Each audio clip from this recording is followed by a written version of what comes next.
السلام علیکم۔ ہم آپ کو اپنے یوٹیوب چینل کی سچی کہانی میں خوش آمدید کہتے ہیں۔ آج کی کہانی کا موضوع ہے جنتر منتر۔ یہ 1964 کا واقعہ ہے۔ ایک دن میری طبیعت اچانک خراب ہو گئی۔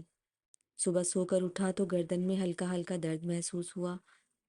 ان دنوں میں 4 ماہ کی چھٹی پر اپنے گاؤں ماہیا ضلع سیالکوٹ آیا ہوا تھا۔ درد میں شدت ہوئی تو ڈاکٹر سے رجوع کیا۔ اس نے مالش وغیرہ کے لیے دوا دی۔ اس سے افاقہ نہیں ہوا۔ والد صاحب اصرار کر کے مجھے کسی غیر مسلم چیلے کے پاس لے گئے جو ہمارے گاؤں سے 3 کلومیٹر موضوع شہر میں رہتا تھا۔ میں کسی غیر مسلم کے پاس نہیں جانا چاہتا تھا، لیکن والد صاحب نے اس شخص کی اتنی تعریفیں کی کہ میرا احتجاج دھرا کا دھرا رہ گیا۔ وہ مجھے اس شخص کے پاس لے گئے۔ وہاں بے شمار لوگ اپنے اپنے مسائل لے کر آئے ہوئے تھے۔ اپنی باری کے لیے میں بھی وہاں بیٹھ گیا۔ میں نے نوٹ کیا کہ حاجت مندوں میں زیادہ تعداد ان لوگوں کی تھی جو اپنی چوری یا گمشدہ چیزوں کی بازیابی کے لیے دعائیں کروانے آئے ہوئے تھے۔ مسئلہ سن کر چیلے صاحب زور سے سر گھما کر کوئی منتر جنتر پڑھتے تھے، پھر سائل کو اس کے مسئلے کے حل پیش کر دیتے تھے۔ میری باری پر مجھے بھی اندر بلا کر انہوں نے میرا مسئلہ پوچھا اور کئی بار سر گھمانے کے بعد کہا، تمہارے عزیزوں میں سے کسی حاسد نے کچھ کر دیا ہے، ہو سکتا ہے نہیں بھی ہو سکتا۔ میری سمجھ میں یہ بات نہیں آئی۔ میں نے وضاحت چاہی کہ اس نے چند پڑیاں میرے ہاتھ پر رکھتے ہوئے کہا، یہ 1 ہفتے کی خوراک ہے، خالی پیٹ انگوری سرکے کے ساتھ کھا لیا کریں۔ میں نے اس نسخے پر عمل کیا تو تیسرے ہی دن میرے پیٹ سے خون آنے لگا۔ بعد میں یہ خبر آئی کہ وہ چیلے صاحب پکڑے گئے کیونکہ وہ چوروں کے بڑے گروپ کے سردار تھے اور خود چوریاں کروا کر چند چوری کی چیزیں بچوں یا عورتوں کے ذریعے متعلقہ یا ان کی عزیزوں کے گھروں میں رکھوا دیتے تھے۔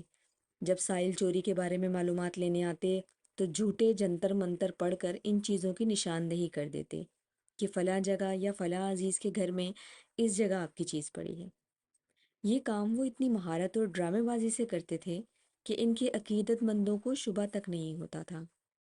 جاہل لوگ بڑے بڑے نذرانے پیش کرتے تھے جو ان کی اضافی آمدنی کا سبب بنتے تھے۔ بہرحال وہ پکڑے گئے اور اپنے ساتھیوں سمیت جیل چلے گئے۔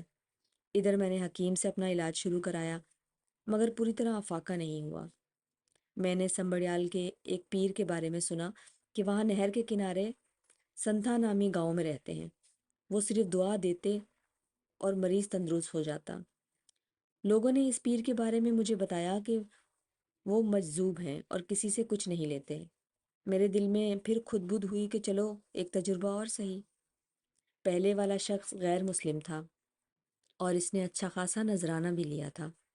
مجذوب آدمی کی دعا میں واقعی تاثیر ہوتی ہے، کیوں نہ یہ دعا بھی ان سے کروا لوں۔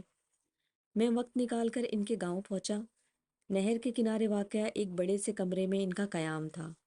کمرے کے آگے جلی ہوئی راکھ کے اتنے بڑے بڑے ڈھیر لگے ہوئے تھے جیسے راکھ کی پہاڑیاں ہوں۔ وہاں لاتعداد مٹی کے برتن بھی پڑے ہوئے تھے۔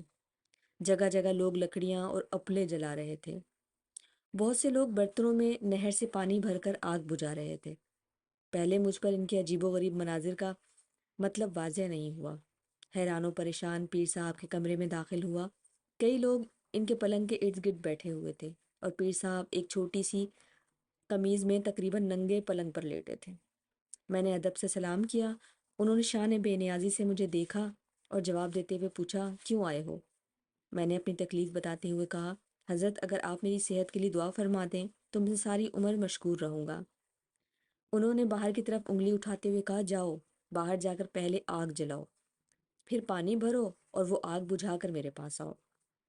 میری سمجھ میں اب آگ جلانے اور بجھانے والے منظر کا مطلب سمجھ آ گیا تھا۔ میں بھی کچھ دیر بعد اسی منظر کا حصہ بن گیا۔ قریبی ٹال سے کچھ لکڑیاں اور اپلے خریدے اور آگ جلا کر بیٹھ گیا۔ جب وہ بجھنے کے قریب ہوئی، یعنی سب چیزیں راکھ بننے کے قریب ہو گئیں، تو برتن لے کر نہر سے پانی لے کر آیا اور اسے بجھا دیا اور پھر پیر صاحب کی خدمت میں حاضر ہو گیا۔ وہ بدستور اسی پوزیشن میں ننگے لیٹے ہوئے تھے۔ میں نے کہا، حضرت میرے حق میں دعا فرما دیں۔ انہوں نے پھر انگلی اٹھا کر باہر کی طرف اشارہ کر کے کہا، جاؤ آگ جلاؤ، پانی بھرو اور وہ آگ بجھاؤ۔ میں نے عرض کیا، حضرت یہ کام تو میں کر چکا ہوں۔ وہ کہنے لگے، جاؤ یہ کام پھر کرو۔ پاس بیٹھے لوگوں نے کہا انکار مت کرو، حضرت جو کہتے ہیں کرو، ایسا نہ ہو یہ عمل ایک بار پھر نہ دہرا اور تمہاری دعا پوری نہ ہو۔